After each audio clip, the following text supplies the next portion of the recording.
All right, so we're starting with my favorite feature. Now, this is going to be Neuromix, and I'm not talking about the Neuromix that you could get to inside the effects and the equalizer section, which is over here. It's a little bit confusing, but the best way to use Neuromix is this awesome little Neuromix slider down here. I think it makes it so easy and fun to just switch to an instrumental or switch to a vocal. Let me show you. So you want vocals only, you press this N, boom, vocals only. You want instrumentals only, there you go. So if you're ever mixing and you don't want to worry about playing two songs vocals at the same time and having the words jumbled up, you could quickly correct it by using this slider. I think it's awesome.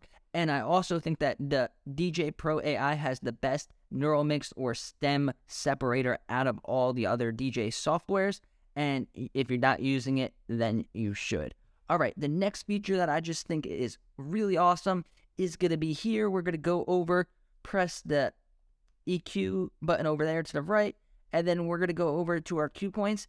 Now we have color-coded EQs. So I say this in all my videos that setting your cue points and preparing your tracks is the most important skill to have as a DJ. And by being able to change these colors, we could press this pencil button up here to the right, select any cue point, and we have 8 different colors we could use. So it makes it really easy to see what the cue points are. So the way I do it is any song that I'm going to play, I always have the start cue point and the end cue point ready, so I know a good place to start this track and a good place to mix out of the track. So what I do is on the start cue point, I set the start as green, and on the end cue point, I set it as red. And now when you see it up here on the small waveforms, you could clearly see the green and the red, and you will be able to know exactly when is a good idea to mix in and to mix out. And I think it's really cool how that if you have a controller that supports RGB pads, then the pads will actually light up the same color as the cue point on the app.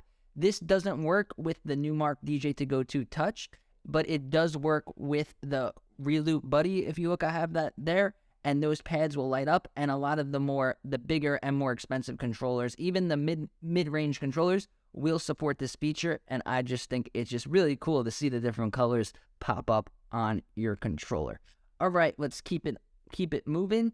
Next is going to be this feature. So we're going to go press the middle button here, and then now if we go to the left, we get a volume slider and a filter, which is cool. But you know what's really cool? If we press the EQ button down here, they were able to put the volume sliders into the levels. So you see the songs playing. Now these are transparent sliders, so you can still see the slider and you can still see the level. So you can control the volume, and you have an old school mixer 4-band EQ with your lows, mids, highs, and filters. And if you really want to go crazy, you could set this to be a Neuromix mixer. I believe this is going to be the future of DJing. Instead of seeing bass, mids, and highs on the EQs, you're going to see drums, harmonics, and vocals. And I just think it's really cool, and it's just genius how they were able to get so many, how to still keep the levels, still keep the volume faders, and give us a full EQ.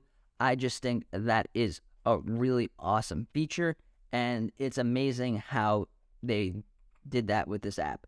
All right, so the next features are going to be into Pro mode.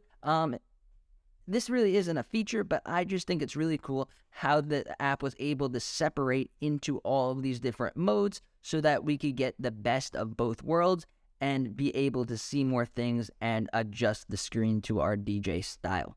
All right, so Pro mode. Now, right here, these are awesome jog wheels.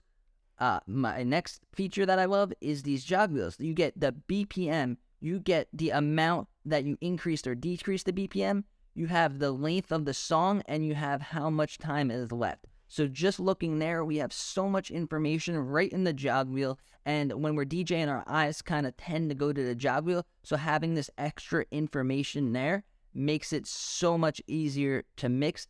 and it really helps when you're DJing, and it's just such a great feature. Now, the next feature that some of you might have missed is going to be the key lock. So over here by the BPM, it's really small. It's like a musical note. So if you turn that on, and then even if you change the BPM drastically, because normally if you're DJing with a song and you raise the BPM like 10, 20%, you're going to either, if you raise the BPM, you're going to hear chipmunks, or if you lower it, you're going to hear a low sound. But with the key lock, it keeps the integrity of the song, and you could still adjust the BPM. Let me give you an example. So this is with it off.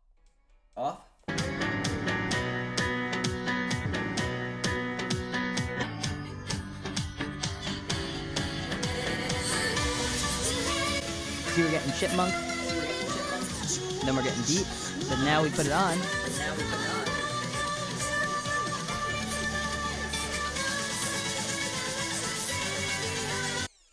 So I think that's really cool. It really helps when you're doing large BPM transitions and trying to mix two songs together. You're not held back and chained down by the original BPM of the song. We could still use our creativity, and we could do big BPM jumps and stuff like that, and it really helps. I always keep it on, and I recommend that you guys should do it too.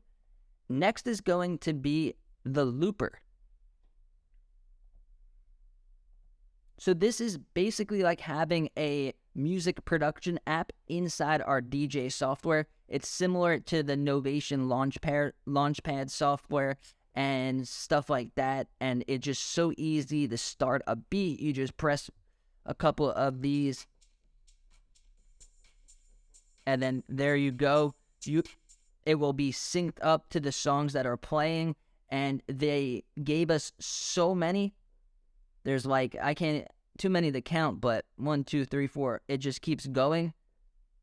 You may have to purchase them if you haven't purchased them before, but I purchased all of them.